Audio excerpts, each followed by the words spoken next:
Tafsir Al-Misbah. Surah Al-Baqarah, ayat 30. Kalau akhir kelompok ayat yang lalu, berbicara secara umum tentang perjalanan hidup manusia, hingga berakhir dengan perhitungan yang dilakukan Allah di akhirat, demikian juga penciptaan langit dan bumi, serta sarana yang telah disiapkannya sebelum manusia tercipta, maka kelompok ayat ini berbicara tentang penciptaan manusia dan kisahnya hingga berakhir dengan keberadaannya di dunia. Ingatlah ketika Tuhanmu berfirman kepada para malaikat, sesungguhnya aku hendak menjadikan satu khalifah di muka bumi. Mereka berkata, apakah engkau hendak menjadikan di bumi itu, siapa yang akan membuat kerusakan padanya, dan menumpahkan darah, padahal kami senantiasa bertasbih dengan memuji-Mu dan menyucikan-Mu. Tuhan berfirman, sesungguhnya aku mengetahui apa yang tidak kamu ketahui. Kelompok ayat ini dimulai dengan penyampaian keputusan Allah kepada para malaikat, tentang rencananya menciptakan manusia di bumi.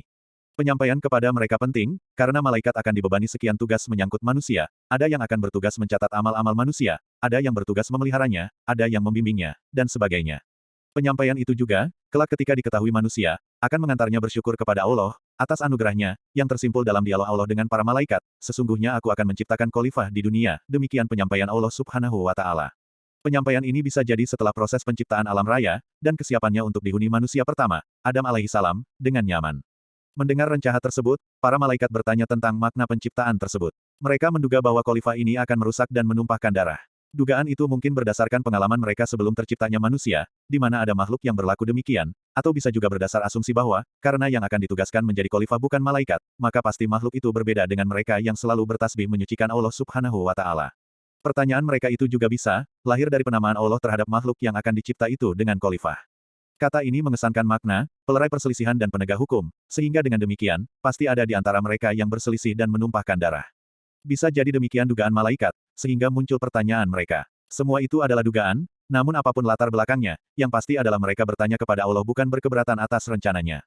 Apakah? Bukan, mengapa? Seperti dalam beberapa terjemahan. Apakah engkau akan menjadikan khalifah di bumi, siapa yang akan merusak dan menumpahkan darah? Bisa saja, bukan Adam yang mereka maksud merusak dan menumpahkan darah, tetapi anak cucunya. Rupanya, mereka menduga bahwa dunia hanya dibangun dengan tasbih dan tahmid, karena itu, para malaikat melanjutkan pertanyaan mereka, sedang kami menyucikan, yakni menjauhkan zat, sifat, dan perbuatanmu dari segala yang tidak wajar bagimu, sambil memujimu atas segala nikmat yang engkau anugerahkan kepada kami, termasuk mengilhami kami, menyucikan dan memujimu. Anda perhatikan, mereka menyucikan terlebih dahulu, baru memuji. Penyucian mereka itu mencakup penyucian pujian yang mereka ucapkan, jangan sampai pujian tersebut tidak sesuai dengan kebesarannya. Menggabungkan pujian dan penyucian dengan mendahulukan penyucian, ditemukan banyak sekali dalam ayat-ayat Al-Quran. Banyak ulama berpendapat bahwa, malaikat dari segi pengertiannya dalam bahasa agama adalah makhluk halus yang diciptakan Allah dari cahaya, yang dapat berbentuk dengan aneka bentuk, taat mematuhi perintah Allah, dan sedikit pun tidak membangkang.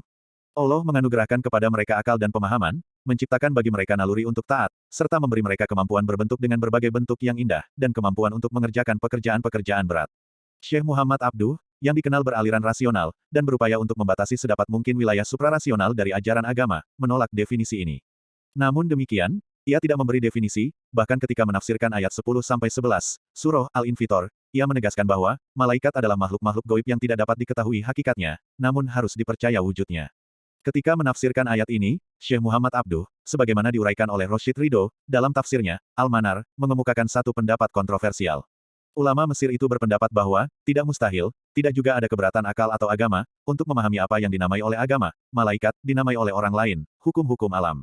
Malaikat, menurut Abduh, dilukiskan oleh Al-Quran antara lain sebagai, Fa, Al-Mudabbirot, Amron. Quran Surah An-Nazikat ayat 5, yakni yang mengatur segala urusan.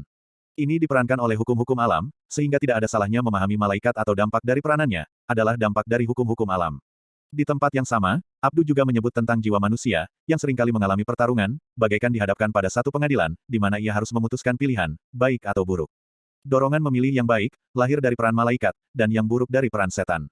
Jika demikian, dalam pandangan Abduh, tidak keliru juga jika malaikat atau peranannya, dinamai pula dengan nurani manusia. Tentu saja, kalaupun pendapat Abduh ini diterima, kita tidak dapat memahami bahwa, seluruh malaikat adalah sama, hukum-hukum alam dan nurani manusia, atau bahwa, dampak kerjanya hanya terbatas pada hukum-hukum sebab dan akibat. Karena jika demikian, apa makna kehadiran malaikat Jibril membawa wahyu-wahyu Al-Quran? Apakah kehadirannya itu cerminan dari nurani Nabi Muhammad SAW? Kalau demikian, apakah ini tidak akan mengantar kepada pernyataan bahwa, Al-Quran adalah hasil renungan jernih dan nurani Nabi Muhammad SAW? Tentu saja, jangankan kita, Muhammad Abduh pun tidak berkata demikian. Kini, Jika Anda bertanya apa hakikat malaikat, penulis cenderung untuk tidak membahas atau mendefinisikannya, karena dari Al-Quran tidak ditemukan isyarat dekat atau jauh tentang hal ini. Nah, jika demikian, apa yang dituntut oleh Islam, menyangkut kepercayaan kepada malaikat? Paling tidak, ada dua hal pokok. Pertama, percaya tentang wujud malaikat, yakni bahwa mereka mempunyai eksistensi, mereka adalah makhluk yang diciptakan Allah, mereka bukan maya, bukan ilusi, dan bukan pula sesuatu yang menyatu dalam diri manusia. Kedua, percaya bahwa mereka adalah hamba-hamba Allah yang taat, yang diberi tugas-tugas tertentu olehnya, seperti membagi rezeki, memikul singgasana ilahi, mencatat amal-amal manusia, menjadi utusan Allah kepada manusia, dan lain-lain. Bagaimana mereka melakukan hal itu, tidaklah menjadi bagian dari yang harus diketahui dan atau dipercayai.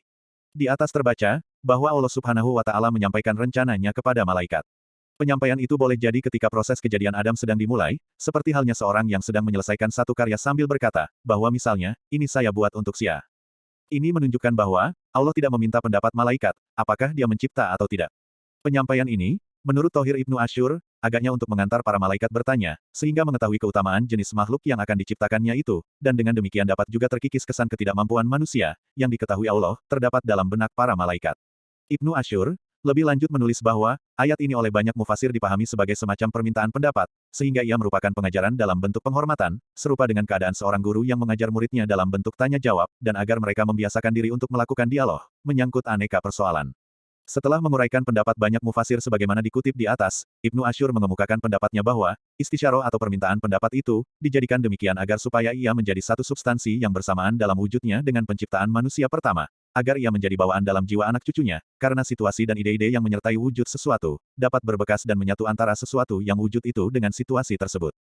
Hemat penulis, apa yang dikemukakan Ibnu Asyur ini, setelah menemukan kata yang lebih sesuai untuk keagungan Allah Subhanahu wa Ta'ala, dari kata istisyarah, atau permintaan pendapat, sungguh tepat. Memang, kondisi dan situasi kejiwaan, misalnya yang terjadi pada saat pembuahan atau hubungan seks, dapat mempengaruhi janin. Seorang yang diliputi oleh rasa takut atau rasa berdosa ketika melakukan hubungan, akan melahirkan anak yang penakut, serta pemalu, dan muram. Demikian pandangan banyak ilmuwan. Dari sini pula dapat dimengerti, mengapa agama memerintahkan suami istri untuk membaca basmalah dan doa-doa tertentu ketika melakukan hubungan seks.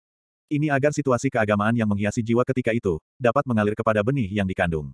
Nah, suasana yang lalu dari dialog, yakni kesediaan bertanya dengan baik dan menjawab itulah yang diharapkan dapat menyertai seseorang, karena itu terjadi pada saat penciptaannya, serupa dengan sesuatu yang terjadi pada saat pembuatan anak cucu Adam. Kembali kepada ayat di atas. Setelah Allah memberi jawaban lisan singkat, kini pada ayat berikut, disusul dengan pembuktian konkret, menyangkut kewajaran manusia, sekaligus ketidakwajaran malaikat menjadi khalifah di bumi.